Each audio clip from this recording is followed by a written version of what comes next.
gracias, Padre. Amén y amén. Vamos a cantarle a nuestro Señor. Él es el creador de todo lo que hay y Él es el único digno de honra y gloria, poder y alabanza. Entonemos estos cantos con gozo, hermanos.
Dios, sino es solamente en Jesús.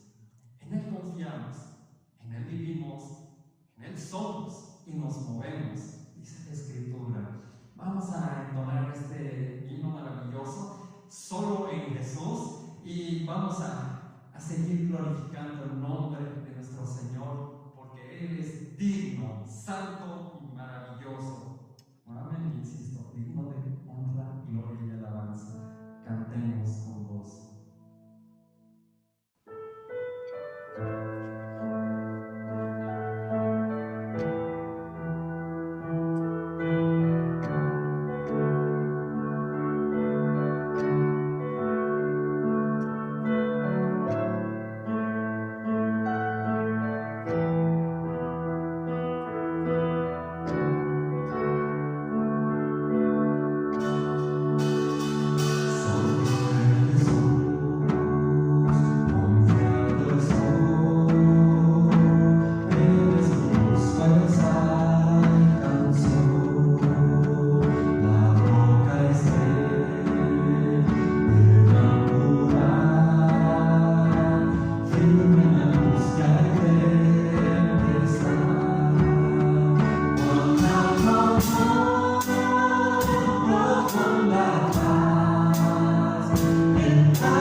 hermanos por estos momentos de alabanza que nos permite. Gracias, Padre, porque usted la recibe. Gracias, Señor, por todo lo que usted sigue haciendo en nuestras vidas. Y ahora, Señor, preparamos nuestro corazón para recibir de ti tu palabra. Señor, utiliza a nuestro hermano pastor y permita, Señor, que su palabra no vuelva a ti vacía, sino que los frutos de ella, Señor, sean recogidos a 100 y 200%. Gracias le damos por todo. En el nombre de Jesús, gracias, Padre. Amén y amén.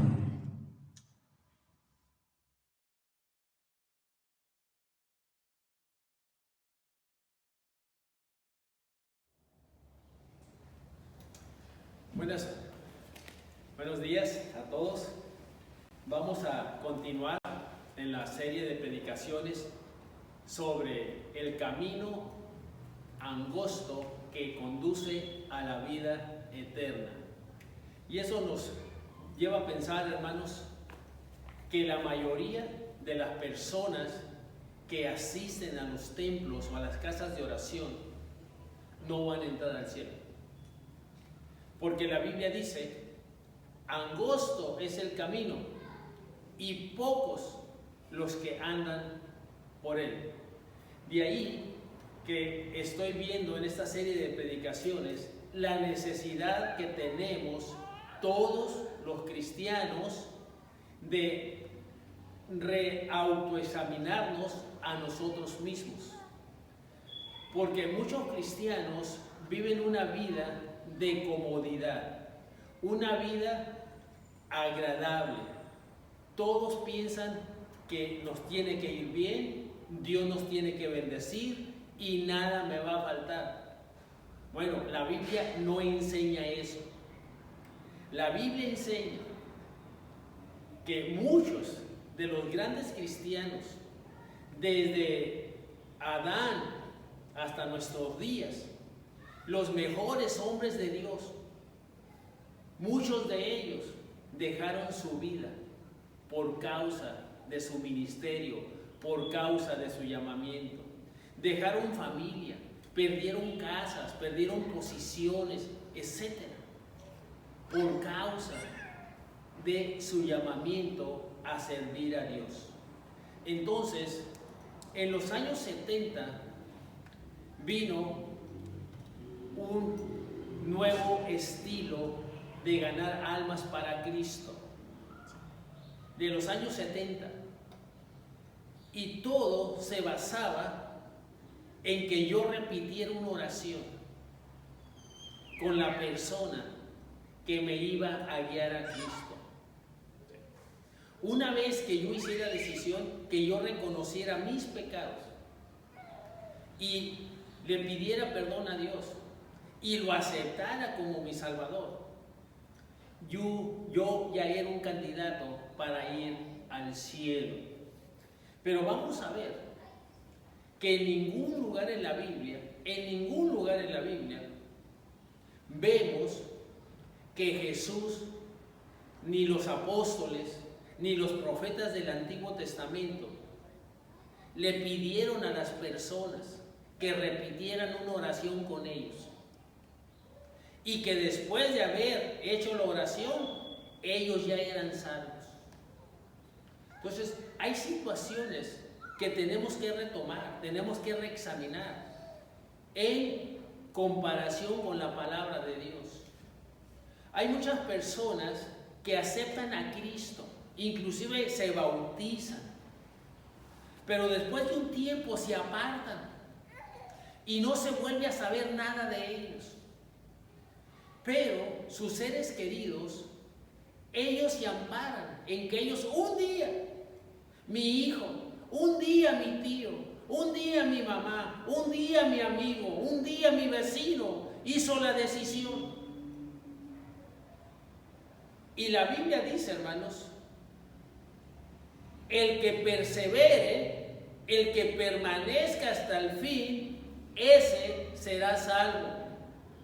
Así es que si tu hijo, tu mamá, tu sobrino, tu amigo, tu vecino hizo una decisión y no permaneció, como lo vamos a ver más adelante, hermanos, tú no puedes creer o te puedes consolar que Él se va a ir al cielo. El camino al cielo es demasiado angosto y muy pocos lo encuentran y andan por él. Así que, hermanos, el tema de ahora, ¿son confiables las estadísticas que oímos? Vamos a orar. Padre, nos ponemos en tus manos. Ayúdanos, Señor, a reexaminar nuestra creencia, nuestra posición en ti. Padre, si realmente nuestra vida está dando evidencia de ese cambio drástico que tú demandas en todos aquellos que creen en ti, que aceptan, no solo como Salvador, sino como Señor de sus vidas. De esa manera, Señor, sujetándonos a los planes y a lo que usted tenga para cada uno de aquellos que han creído. Señor, que tu Espíritu Santo nos hable, nos redarguya y nos lleve a corregir todo aquello que no esté de acuerdo con su palabra en nuestra manera de vivir. Nos ponemos en tus manos en el nombre de Cristo Jesús. Amén. Nosotros podemos aceptar que otros fueron engañados, pero ¿qué acerca de nosotros mismos? ¿Estamos dispuestos a considerar que podemos estar equivocados respecto a nuestra posición en Cristo? Esta generación ha producido numerosas decisiones por Cristo, pero muy pocos son los que tienen celo por su fe. Estadísticamente, el cristianismo está floreciendo, pero moralmente, tanto en América como en muchas otras naciones, está en declive pronunciado. En otras palabras, los cristianos no están viviendo una vida de santidad. La vida de muchos cristianos deja mucho que desear respecto a la vida que se debe de vivir. Ahora, ¿cómo podemos reconciliar tales estadísticas con la decadencia moral y vida pecaminosa de muchos de tantos que profesan seguir a Cristo? Quienes colaboran en escuelas bíblicas de verano, mini campañas misioneras, cruzadas evangelistas, reuniones de avivamiento, etcétera, informan del buen número de personas que han aceptado a Cristo como resultado de sus diversos ministerios. En otras palabras, la gente busca números. Sí. Y a la gente le basta que alguien levante la mano, que alguien repita la oración con ellos. Y ya dan por hecho que eso los hizo cristianos. Y cualquiera que se atreva a poner en duda estas estadísticas es considerado como un criticón y perturbador. Pero la pregunta sigue en pie. ¿Son confiables las estadísticas que recibimos de los que hacen este trabajo? ¿Es cristiano verdadero cualquier persona que dice que cree en Jesús? Ernest Ressinger, autor de Evangelismo Hoy, escribe: la nación falsa de equiparar, pasar al frente con el ir a Cristo, ha producido el número más grande de falsas estadísticas. Escuchen, la noción falsa de equiparar, pasar al frente con el ir a Cristo ha producido el número más grande de falsas estadísticas en evangelismo. Nunca en la historia de la iglesia o aún de los negocios hemos visto tales falsas estadísticas. Se predica un sermón el pastor, el evangelista, hace el llamamiento, las personas pasan al frente, hacen una decisión, escriben en los libros de la iglesia y ya se da por hecho que estas personas ya son cristianas. Pero las estadísticas muestran que este gran número de personas no viven una vida de santidad o apartada del mundo. ¿Cuál es el procedimiento normal que hoy sigue un ganador de almas? No es decirle al creyente potencial algunos datos que necesita saber acerca de Dios para que pueda experimentar una vida feliz ahora e ir al cielo después de la muerte. Sea el pastor, sea el evangelista, le dice a la persona: Cristo murió por ti. Si tú lo aceptas, si tú crees en Él, si tú haces la decisión, tú ya eres salvo y vas al cielo. Se le dio la información que él necesitaba saber. La persona, bueno, Cristo murió por mí. Dios pagó mis pecados en su Hijo. Lo único que tengo que hacer, pues, es creer y aceptarle. Y lo hace. Una estadística más. ¿Pero qué? De pagar el precio. ¿Qué de dejar todo por Cristo? ¿Qué de que Cristo se convierta en mi prioridad en mi vida? Y esas personas aceptan a Cristo, creen en Cristo, pero Cristo no es su prioridad en su vida. Ni siquiera andan con Él, ni siquiera tienen una relación, pero ya hicieron esa decisión. Cuando una persona asiente mentalmente a esta enseñanza, es considerada salva y así se le proclama. Entonces es instruida por algún miembro de la iglesia o por el pastor a que nunca ponga en duda su salvación. Y es cierto, le decimos a las personas: mira, una vez que tú aceptas a Cristo, tú no pierdes tu salvación. Cuando nosotros decimos esas palabras, hermanos, es una espada de dos filos. Y créanme, la mayoría de las personas que oye esto, ¿cómo cree que lo toma? Pues si nunca la voy a perder, pues puedo hacer lo que me dé mi gana.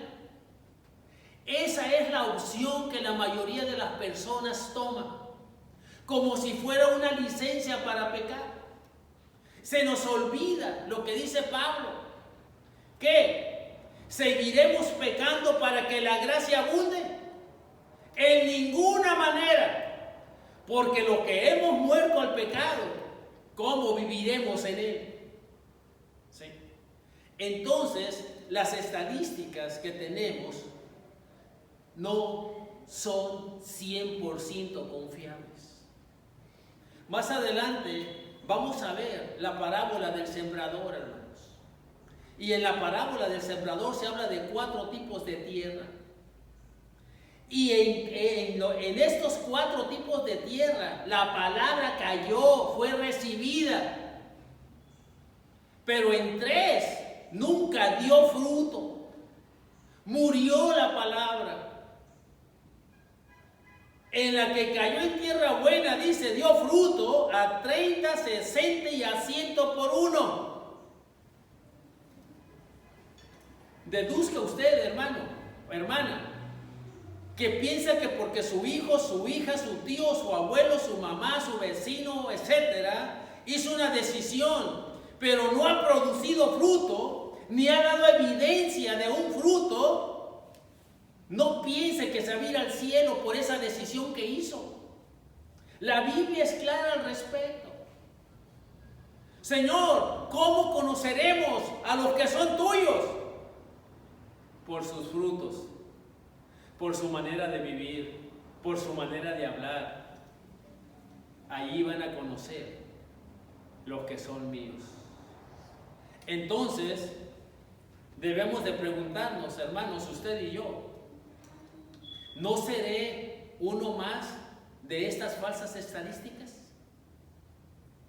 Yo te animo, hermano, hermana, a que reconsideres tu consagración a Jesús, tu compromiso con Jesús.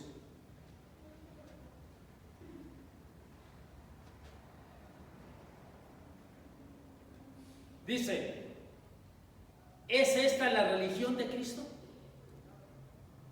Repite conmigo una oración, acepta a Cristo y vas al cielo. ¿Es esta la religión de Cristo? ¿Es el cristianismo verdaderamente tan fácil?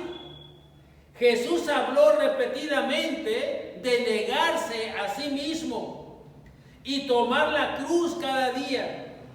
Dijo que el camino era estrecho y que pocos, escuchen, pocos, no multitudes, pocos son los que lo hallan. El cristianismo evangélico, en su celo por ganar almas para Dios, ha reducido el evangelio a un mero creer. Se enseña generalmente que cualquier hombre puede ser salvo o a cualquier hora si quiere hacer una decisión o aceptar a Cristo. Con eso se va al cielo, con eso se salva.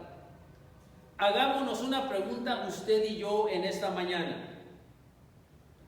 ¿Creemos que si una persona admite ser pecador, cree que Jesús murió por sus pecados y acepta a Cristo como su Salvador personal, será salva?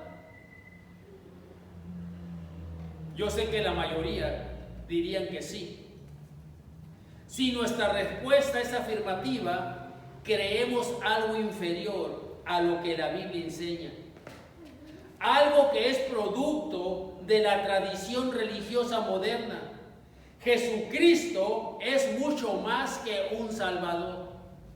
Y yo usé esta expresión, que muchas personas aceptan a Cristo como un seguro contra incendios. Escuche bien. Como no quieren ir al infierno, aceptan a Cristo como su Salvador, pero nunca lo reconocen como su Señor. Y el tener a Jesús como Salvador te va a llevar al infierno. Porque tú aceptas la bendición de la salvación, pero no aceptas la responsabilidad de la obediencia a aquel que te salvó. Él, Jesús, es el resucitado y exaltado Señor del universo. Y a menos que voluntariamente te rindas a Él como Señor, toda la creencia del mundo de nada te servirá. Tampoco nos ayudará el considerarnos a nosotros mismos simplemente unos pecadores. Judas y el faraón de Egipto y Acab reconocieron su pecado, sin embargo se fueron al infierno. El evangelio de Cristo es muy distinto a admitir intelectualmente datos o hacer una decisión. Es posible que muchos de los que han tomado decisiones, incluyéndonos nosotros mismos, hayamos sido engañados respecto a lo que es el cristianismo. Se mencionan las conversiones falsas en la Biblia. Jesús nos advirtió al respecto, pero eso será el tema de la semana siguiente. Yo quiero preguntarte, hermano, hermana, persona que me escuchas, ¿tu vida da realmente evidencia de que Jesús es tu Señor? ¿Cómo reaccionas ante la problemática de la vida cristiana? ¿Cómo tratas a aquellos que no piensan como tú, que no creen como tú, dentro de la misma congregación? ¿Cómo reaccionas al maltrato de los hermanos en la fe? Jesucristo nos dice la palabra de Dios que cuando Él era injuriado, Él llevaba la causa a su Padre. Y dice que nunca abrió la boca para ponerse a debatir. ¿Qué hacemos nosotros al respecto? Eso no significa, hermanos, que no va a haber problemas que tengamos que encarar, problemas que tengamos que aclarar. No. Aquí es el cómo reacciono. Mi actitud que tengo yo en los problemas. La actitud de Cristo al final de su ministerio y al final de su vida terrenal fue ver desde lo alto de la cruz, hermanos, y ver a las personas que lo estaban llevando a la muerte. Fue interceder a favor de ellos. Y le dice: Padre, perdónalos, porque no saben lo que hacen. Esa debe ser nuestra actitud, hermanos, hacia las personas que nos ofenden, hacia las personas que nos lastiman. Interceder en favor de ellos. Porque cuando amamos, hermanos, nunca una ofensa nos va a separar. Cuando amamos, ninguna palabra, hermanos, va a hacer que guardemos resentimiento contra mi hermano en Cristo. ¿Por qué, hermanos? Porque yo he creído en aquel que me ha perdonado todo. Y el que me perdonó todo me dice: perdona así como yo te perdoné a ti. Entonces, hermanos, ¿eres una estadística más? ¿O realmente Cristo es realidad en tu vida? Oremos.